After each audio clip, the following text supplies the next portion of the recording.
سبحانك إني كنت من الظالمين. Assalamualaikum warahmatullahi wabarakatuh.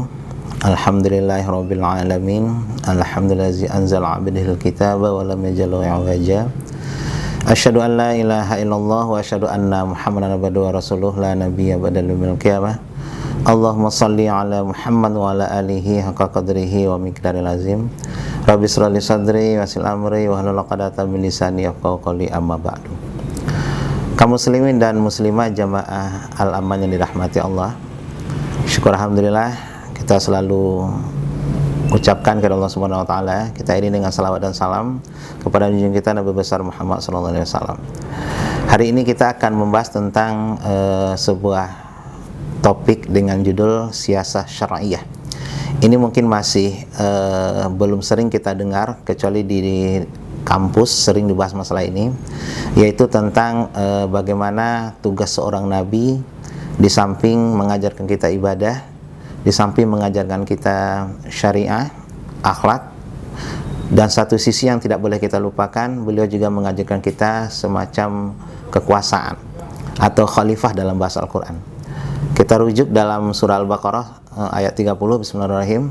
Wa iz qala rabbuka lil malaikati inni ja'ilun fil ardi khalifah. Allah mengatakan bahwa tujuan diciptakan manusia di muka bumi adalah untuk khalifah, yaitu untuk mengatur peradaban manusia.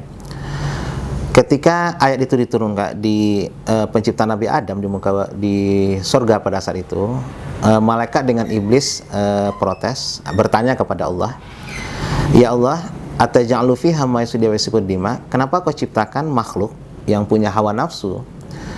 Mereka akan bertengkar di muka bumi, bahkan cenderung saling membunuh, menumpahkan darah gitu. Lalu malaikat menawarkan diri, "Nahnu nusabihu bihamdika wa nuqaddisu lak."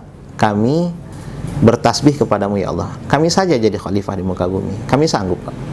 Kelebihan kami, nahnu nusabihu, kami bisa bertasbih ya Allah dari pagi sampai pagi lagi. Kami bisa bertahmid kepadamu ya Allah dari pagi sampai pagi lagi. Intinya kami bisa ibadah aja deh. Tapi malah Allah tolak gitu loh. Kata Allah, ini alamu ma'ala ta'lamun, kalian nggak cocok jadi khalifah di muka bumi.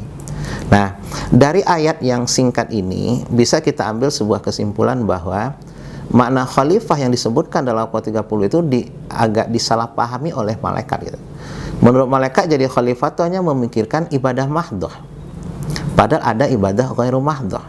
Nah, jangan terjebak dengan dengan pemahaman seperti ini. Jadi kalau ada nanti orang di dunia yang kita jelaskan dulu, dia bersikap seperti malaikat, hanya memikirkan ibadah mahdhah. Ya, tidak peduli dengan sesama, tidak peduli dengan kesulitan orang lain gitu. Itu dalam konteks seperti ini boleh kita katakan dia salah memahami itu. Jadi dia cuma umroh tiap bulan, haji tiap tahun. Pokoknya ibadah aja dipikirin. Jadi mau saudaranya miskin dia nggak peduli ya. Dan ada beberapa aliran juga ormas di Indonesia mungkin yang pernah mengatakan begini, ya kita ibadah aja deh, nggak usah mikirin politik dan kekuasaan ya. Menurut kita ini salah. Justru khalifah itu adalah ketika kita berbuat untuk orang lain, dan salah satunya dalam bentuk pemerintahan atau kekuasaan. Kita lihat Rasulullah dan para nabi yang lain, di samping mereka juga melaksanakan perintah agama dalam konteks risalah ubudiyah, risalah akhlak dan segala macam, juga Rasulullah diberikan kekuasaan gitu, kekuasaan politik dalam bentuk negara teokrasi. Nah, teokrasi inilah dalam konteks Islam adalah negara ketuhanan. Teokrasi artinya undang-undang tidak boleh dibikin oleh manusia, sebab manusia berdasarkan wahyu. Ini pernah Rasulullah lakukan 10 tahun beliau di Madinah. Pada saat itu beliau adalah presiden negara Islam Madinah. Beliau punya peraturan, beliau pemimpin, beliau punya rakyat, beliau punya undang-undang dijalankan oleh masyarakat pada saat itu, termasuk Yahudi dan Nasrani. Nah, dalam konteks inilah kita jangan salah memahami Rasulullah bahwa beliau juga menjadi seorang pemimpin, sebab dengan kepemimpinan itulah kita bisa mengejawantahkan ajaran Islam. Makanya sekarang kalau kita lihat, kalau umat Islam hanya berpola di ibadah mahdhah, sedangkan kekuasaan mungkin nauzubillah sampai diberikan nanti kepada non muslim gitu ya. Bayangkan nanti kita bagaimana tentang pendidikan, kurikulum, undang-undang, peraturan yang dikeluarkan bisa menghambat perkembangan Islam. Tapi kalau umat Islam dipimpin oleh umat Islam sendiri, nanti bisa mengembangkan pendidikan, kehidupan dan segala macam. Inilah fungsinya Islam diturunkan. Jadi kalau ada orang mengatakan bahwa dalam Quran tidak ada ajaran tentang politik, terus saya itu sangat tidak masuk akal ya. Sebab kalau kita lihat di keseharian kita saja, Islam itu mengatur kita loh, mulai dari bangun tidur sampai tidur lagi, ya. Apa akhlak kita di kamar mandi, gitu. Apa akhlak kita ketika bangun tidur, apa yang kita cuci dulu, gitu. Itu aja sudah diatur. Masa nggak ada aturan tentang ekonomi? Ada dalam Islam tuh bahasa ekonomi dalam Quran banyak sekali. Masa tidak ada aturan politik? Gitu. Sedangkan yang kecil-kecil aja diaturkan sesuatu yang tidak. Bahkan dalam konteks kepemimpinan ini, politik adalah salah satu cara untuk taktik kita untuk memuluskan sebuah keinginan kita atau menjalankan perintah Allah.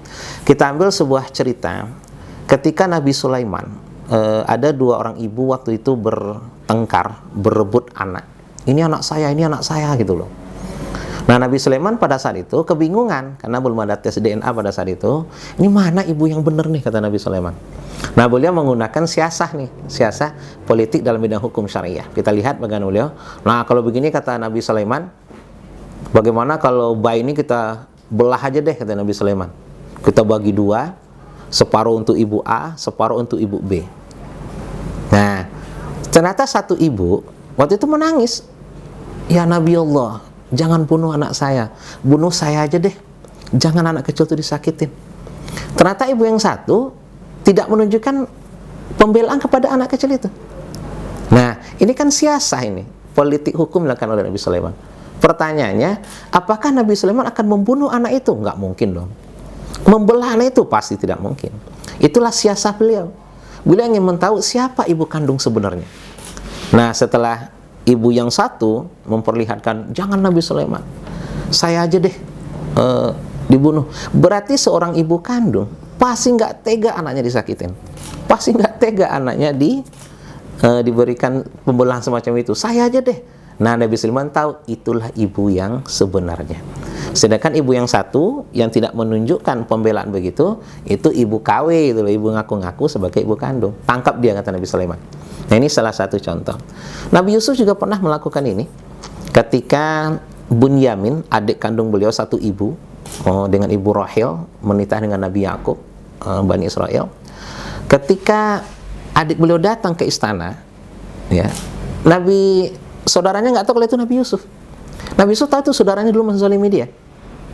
Nah, ketika Bunyamin mau pulang, Nabi Yusuf menaruh wi'aun atau tempat menggantang beras di karungnya Bunyamin. Itu kan siasah. Nah, begitu pulang, lalu berteriak bahwa gantang raja hilang gitu. Di mana didapatnya harus ditangkap gitu. Nah, ketika digeledah sama aparat pada saat itu, ditemukanlah tempat menimbang beras raja dapat di kantongnya Bunyamin. Akhirnya Bunyamin ditangkap gitu loh. Saudaranya kan kebingungan karena dulu Yusuf sudah mereka hilangkan, sekarang Bunyamin mereka hilangkan juga. Nggak berani pulang ke ayahnya.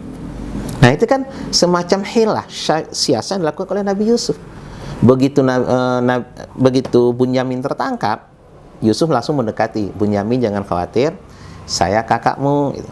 Nah, itulah ceritanya. Rasulullah juga pernah ketika seorang sahabat Nabi bernama Alqamah meninggal, pada waktu itu tidak mau ibunya memaafkan. Akhirnya arwahnya tertunda-tunda. Megap-megap lah bahasa kitanya gitu. Megap-megap bahasa kitanya. Akhirnya kata Rasulullah, sahabat, bilang sama ibunya, tolong maafkan kesalahan Alqamah dengan istri yang pernah menyakiti ibunya. Sahabat datang, bu, anak ibu lagi sakratul maut, kesakitan, maafkanlah kesalahannya. Nggak bisa, kata si ibu, dia terlalu menyakiti saya, hati saya tuh remuk, tapi dia mau meninggal, biarin aja, kata Alqamah. Akhirnya sahabat pulang, nggak berhasil ya Rasulullah. Ya udah, saya sendiri aja deh, kata Rasulullah. Begitu Rasulullah datang ke ibunya, sama jawabannya, maafkanlah anak ibu, dia lagi sakratul maut, butuh maaf. Nggak bisa, kata si ibu, hati saya terlalu sakit ya Rasulullah. Ya udah, kata Rasulullah, kalau itu keputusan ibu, sahabat kumpulkan kayu bakar. Nah, akhirnya sahabat mengumpulkan kayu bakar. Akhirnya ibunya nanya, ya Rasulullah, kenapa dikumpulkan? Anak ibu mau saya bakar, kata Rasulullah. Sebab percuma saja, di akhirat nanti dia dibakar, mendingan sekalian aja saya bakar di dunia gitu. Pertanyaannya, mungkinkah Rasulullah membakar seorang manusia? Nggak mungkin. Orang sahabat bakar semut aja Rasulullah marah.